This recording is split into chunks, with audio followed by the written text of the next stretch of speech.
السلام علیکم ناظرین کرام، نئی ویڈیو میں آپ کو خوش آمدید کہتے ہیں۔ آپ ویڈیو میں ایک صاحب کو ملاحظہ کر سکتے ہیں، یہ بہت جلد commander and chief of armed forces of Pakistan ہوں گے۔ یہ مسٹر 10% آصف علی زرداری ہیں۔ میں کہتا ہوں کیا فٹنگ چیز ہے اور کیا زبردست چیز ہے، یعنی اس سے اچھا تو کچھ ہو ہی نہیں سکتا تھا۔ ہمارے اوپر ظلم، جبر، پھر اس کے بعد غداری کے تمغے، لیکن مسٹر 10% اپنا کمانڈر اینڈ چیف بنانے کا خود ہی فیصلہ کر لیا ہے۔ اوپر سے اپنے ٹاؤٹوں کے ذریعے عمران خان کو انڈائریکٹلی پیغام بھیجے جا رہے ہیں کہ ہم پہ الزام مت لگاؤ کہ مریم یا زرداری کی وفاق اور صوبوں میں حکومتیں بن رہی ہیں، یہ ذمہ داری آپ کی ہے۔ آپ اگر ہمارے اچھے بچے بن جاتے، اگر پرانی تنخواہ پہ کام کرنے کے لیے راضی ہو جاتے، اگر ہماری ساری ڈیمانڈز مان جاتے، تو آج ان کی حکومت نہ بن رہی ہوتی، بلکہ تمہارے نامزد کردہ کسی وزیر اعلیٰ اور وزیر اعظم کی حکومتیں بن رہی ہوتی۔ یہ ہے ہمارے فیصلہ سازوں کی سوچ کا لیول۔ دوسری طرف قاضی صاحب کی حالت دیکھیں، اس شخص کو گرفتار کروا لیا ہے جو 2 سے 3 سال اس شخص کا ایسے دفاع کرتا رہا جیسے اپنے والد کا بھی نہ کیا ہو۔ لٹرلی میں نے اسد تور کے اپنے منہ سے سنا ہے، اس کی ٹویٹس پڑھی ہیں جس میں وہ کہتا ہے کہ جو مرضی ہو جائے، ہم نے قاضی کو بچانا ہے اور چیف جسٹس بنوانا ہے، کیونکہ قاضی صاحب ملک میں کوئی سویلین بالادستی قائم کر دیں گے، کوئی رول آف لا قائم کر دیں گے، کوئی آئین کی بالادستی قائم کریں گے، پارلیمنٹ سپریم ہو جائے گی۔ یہ خواب تھے کچھ لوگوں کے، مس گائیڈڈ لوگوں کے، برین واشڈ لوگوں کے خواب تھے جو ان کو بیچے گئے تھے۔ لیکن قاضی صاحب کی توہین کرنے پر اپنے ہی اس لاڈلے کو اٹھوا لیا گیا ہے FIA کے ذریعے۔ لیکن یہاں میں آپ کو حقیقت حال سے آگاہ کر دوں، ناظرین اکرام، نام قاضی صاحب کا استعمال ہوگا لیکن اٹھانے والے کوئی اور ہیں۔ قاضی صاحب کی اتنی جرت نہیں ہے، وہ خود کسی کے غلام ہیں۔ ان کی کیا حیثیت ہے؟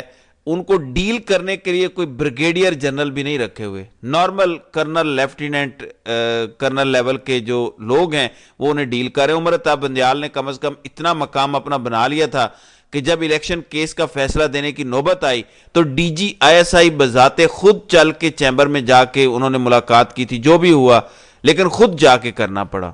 تو قاضی صاحب کو ہینڈل کرنے کے لیے مبینہ طور پر کرنل لیول کے لوگ ہیں، تو قاضی صاحب کی کوئی حیثیت نہیں ہے کسی کو اریسٹ کروانے کی، گرفتار کروانے کی، کسی سے بدلہ لینے کی۔ یہ اس لیے اٹھایا گیا ہے کہ اسد تور قاضی صاحب کے ساتھ ساتھ کچھ اور لوگوں اور اداروں کا نام لے کر تنقید کر رہے تھے۔ یہ ہے اصل کہانی، اس کو یوں سمجھیے، پاکستان میں سوائے ایک کے باقی سب مظلوم ہیں۔ اب نام استعمال کیا جائے گا کلیجہ چبانے والی خاتون کا کہ پنجاب میں اس کی حکمرانی ہے، اس لیے ظلم ہو رہا ہے، جبر ہو رہا ہے، عورتوں پر بھی اگر ظلم ہوگا تو ہمیں نہ کچھ کہیں۔ مریم خود عورت ہے، اس سے پوچھیں کہ وہ کیوں یہ کروا رہی ہے، جبکہ مریم کی حیثیت تو قاضی سے بھی نیچے ہے۔ نواز شریف اور مریم نواز کی حیثیت قاضی صاحب سے بھی اس نظام میں نیچے ہے۔ ان سے کون پوچھتا ہے؟ ان کی ضرورت پڑی ہے منصوبہ سازوں کو۔ منصوبہ سازوں کے لیے عمران خان سب سے بڑا خطرہ ہے۔ منصوبہ سازوں کو یہ ڈر پڑا ہوا ہے کہ عمران خان کو ہم نے تھوڑا سا بھی وے بیک دے دیا تو عمران خان ہمیں ٹانگ دے گا، جس وجہ سے منصوبہ ساز عمران خان کو کوئی وے بیک دینے کو تیار نہیں ہے۔ لیکن اس کی پارٹی کو ختم کرنے کے لیے کچھ تو کرنا پڑے گا نا۔ وہ جو کچھ کرنا پڑے گا اس کی پارٹی کو ختم کرنے کے لیے، اس کے لیے مریم نواز کی منصوبہ سازوں کو ضرورت ہے۔ یہ ذرا سمجھنا ہے آپ نے، یہ جو جب یہ ظلم کریں گے، جب یہ پنجاب میں خاص طور پر ظلم کریں گے، لوگوں کو ماریں گے، گھر توڑیں گے، یہ بھی مزید ہوگا، یہ میں آپ کو بتا رہا ہوں۔ اس وقت دفاعی پوزیشن پہ جانے کا مطلب ہے کہ آپ دعوت دے رہے ہیں کہ آپ کے گھر میں چنگیزیت اترے اور سب کچھ برباد کر کے چلی جائے۔ یہ موقع آپ نہیں دے سکتے۔ اس ٹائم آپ کے پاس ایک ہی آپشن ہے کہ جد و جہد جاری رکھیں، اس کے اگینسٹ پش بیک کرنا ہے۔ ابھی پورا نظام مریم نواز کی بیک پہ کھڑا ہوگا، نام مریم نواز کا استعمال ہوگا اور ظلم و جبر کی نئی داستانیں رقم کی جائیں گی۔ 90% میڈیا، یوٹیوبرز، ویلاگرز سب کنٹرول میں ہیں۔ چند سر پھرے رہ گئے ہیں، یہ میں آپ کو بتا رہا ہوں۔ انہیں مار دیا گیا، چپ کروا دیا گیا، کسی بھی طریقے سے کمپرومائز کروا لیا گیا تو یہ نظام، یہ ماشاء اللہ لامتناہی چلتا جائے گا۔ مریم بلاول کی باریاں لگی رہیں گی، پیچھے سے ماشاء اللہ لگا رہے گا اور یہ ایسے ہی چلتا رہے گا ہمارا ملک۔ کبھی یہ ملک آگے نہیں بڑھ سکے گا اور کبھی آپ کی زندگیوں میں خوشحالی نہیں آئے گی. ان کے منصوبے بہت لمبے ہیں. آپ ذرا اندازہ لگائیں, پرویز مشرف کا آخری مارشل لا تھا جو آفیشیل مارشل لا لگا تھا, اس کے بعد تو جنرل باجوہ نے سویلین مارشل لا لگایا 2022 میں, اور تب سے اب تک مسلسل چل رہا ہے. صرف مارشل لا ایڈمنسٹریٹر چینج ہو رہے ہیں, لیکن مشرف کو ایک پی سی او جاری کرنا پڑا, اس کے تحت ججز نے حلف اٹھایا. مشرف کو ایک بار پھر 2007 میں ایمرجنسی لگانی پڑی. اس کا مطلب ہے کہ تب کے ججز میں کچھ غیرت تھی, اس لیے مشرف کو پی سی او اسپیشل جاری کرنا پڑا ججز کے لیے.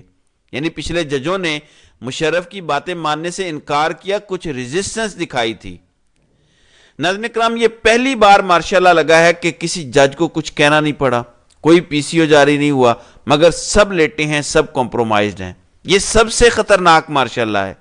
اگر آپ کو کوئی شخص یہ بتاتا ہے کہ یہ کچھ اور ہے تو وہ آپ کو جھوٹ بتا کے گھمانے کی کوشش کرتا ہے. اس ٹائم پاکستان میں ایک نیکڈ بلیٹنٹ مارشل لا لگا ہوا ہے جس کو امریکہ اور یورپ کی پوری سپورٹ حاصل ہے, جس میں شاید عرب ممالک کا بھی بڑا حصہ ہے. امریکی اسٹیٹ ڈپارٹمنٹ کے سپوک پرسن بیلاروس کے انتخابات کے اوپر تنقید کرتے ہیں اور انہیں برے نظر آتے ہیں, لیکن پاکستان میں ہونے والے انتخابات پر وہ ایک جملہ بھی بولنے کو تیار نہیں ہے. امریکہ کی پوری بیکنگ کے ساتھ یہ مارشل لا لگا ہوا ہے جس کو جمہوریت کا لبادہ پہنایا گیا ہے. آفیشیلی ٹائم نے جو ان کا انٹیلیجنس یونٹ ہے یا اکانومسٹ کا انٹیلیجنس یونٹ ہے, انہوں نے آفیشیلی پاکستان کو ہائیبرڈ رجیم سے اتھارٹیرین رجیم میں ٹرانسفر کر دیا ہے.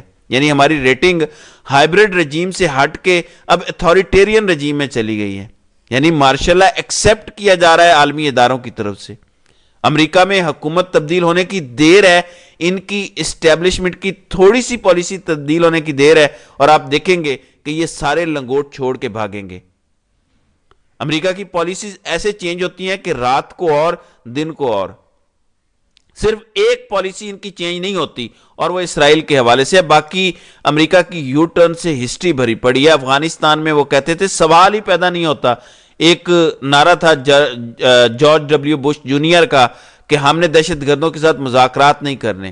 بعد میں انہی دہشت گردوں کے ساتھ مذاکرات کر کے اپنی پتلونیں چھوڑ کے وہ افغانستان سے بھاگ گئے تھے. تو امریکہ کی تاریخ بھری پڑی ہے یو ٹرن لینے سے. آپ مجھے بتائیں پاکستان کے پاس ایسے کون سے خزانے ہیں کہ ہمیں یقین ہے امریکہ نے جو ہمیں گارنٹیاں دی ہوئی ہیں وہ پوری کرے گا اور اس بار یو ٹرن نہیں لے گا جو اس نے ہر بار لیا ہے. ہر بار امریکہ نے یو ٹرن لیا ہے, ہر بار تکلیف دی ہے, ہر بار ہمارا نیا ملٹری ڈکٹیٹر سمجھتا ہے آ کے کہ اس بار میں نے امریکہ کو سہانے خواب دکھا دیے ہیں, اس بار امریکہ ہمیں دھوکہ نہیں دے گا. لیکن امریکہ ہر بار دھوکہ دیتا ہے. میں آپ کے سامنے ساری پکچر اس لیے رکھ رہا ہوں کہ نیشنل اسمبلی کے اجلاس کو جو بلایا جانا ہوتا ہے وہ صدر بلاتا ہے. صدر نے انکار کیا تو انہوں نے کہا کہ سپیکر بلا لے گا, اور اجلاس 29 فروری کو رکھ لیا ہے. اس اجلاس سے پہلے تحریک انصاف کو مخصوص نشستیں نہیں دی جا رہی. یہ اجلاس ہوگا, سپیکر منتخب ہو جائے گا, سپیکر ڈپٹی سپیکر ہو جائے گا, وزارت عظمیٰ کا انتخاب ہوگا, پھر یہ کریں گے صدر کا انتخاب 8 یا 9 مارچ کو. اس کے بعد سینٹ کے انتخابات میں 19 یا 20 مارچ کو ہونے ہیں. اب ان سارے انتخابات میں یہ تحریک انصاف کو مخصوص نشستیں نہیں دینا چاہتے تاکہ تحریک انصاف کوئی امپیکٹ نہ ڈال سکے اور اس کا اور کہیں بھی امپیکٹ نہ آئے. صدر اور سینٹ کے انتخابات میں ضرور امپیکٹ آئے گا جو مخصوص نشستیں تحریک انصاف کو ملیں گی. تحریک انصاف کو بڑا ہیوج نمبر ملا ہوا ہے ابھی بھی دھاندلی کے باوجود. تو ابھی تک مینجمنٹ جاری ہے. تو اس ٹائم چودھری نظام الدین کے اندر ایک کیڑا ہے. وہ جانتا ہے کہ سینٹ میں تحریک انصاف کیونکہ سنگل لارجسٹ پارٹی ہے, اگر سینٹ میں اور لے گئے سیٹیں تو پھر ہمارے لیے سب کچھ مینج کرنا فیوچر میں مشکل ہو جائے گا. اس لیے وہ سینٹ میں بھی تحریک انصاف کو قابو میں رکھنا چاہتے ہیں. ابھی سے خرید و فروخت, دھونس دھمکی, دھاندلی, اغوا یہ شروع ہو جائے گا تاکہ سینٹ میں بھی آزادی سے تحریک انصاف کے لوگ ووٹ نہ ڈال سکیں. مخصوص نشستیں بھی نہیں دے رہے جس سے کم از کم تحریک انصاف کو 3 سے 4 سینٹ کی اوور آل نشستوں میں فرق پڑ سکتا ہے. کے پی میں پڑ سکتا ہے, پنجاب میں پڑ سکتا ہے, وفاق میں بھی ایک سیٹ ہوگی اس پہ بھی فرق پڑتا ہے. تو یہ سب کچھ ہوتا ہوا آپ کو نظر آئے گا کیونکہ یہ ان کا پلان ہے تحریک انصاف کو منیمائز رکھنا, کیونکہ تحریک انصاف ڈیل نہیں کر رہی اور بغیر ڈیل کے یہ افورڈ نہیں کر سکتے کہ کوئی بھی پاکستان میں حکومت آ جائے یا کوئی بھی جو ہے وہ ایوان کے اندر اتنا تگڑا ہو جائے. اس لیے آپ دیکھیں گے کہ آئندہ دنوں کے اندر یہ سب کچھ ہوتا ہوا آپ کو نظر آئے گا۔ تو ناظرین کرام، آپ کی اس ویڈیو کے حوالے سے کیا رائے ہے؟ آپ اپنی رائے کا اظہار کمنٹ سیکشن میں ضرور کیجئے گا۔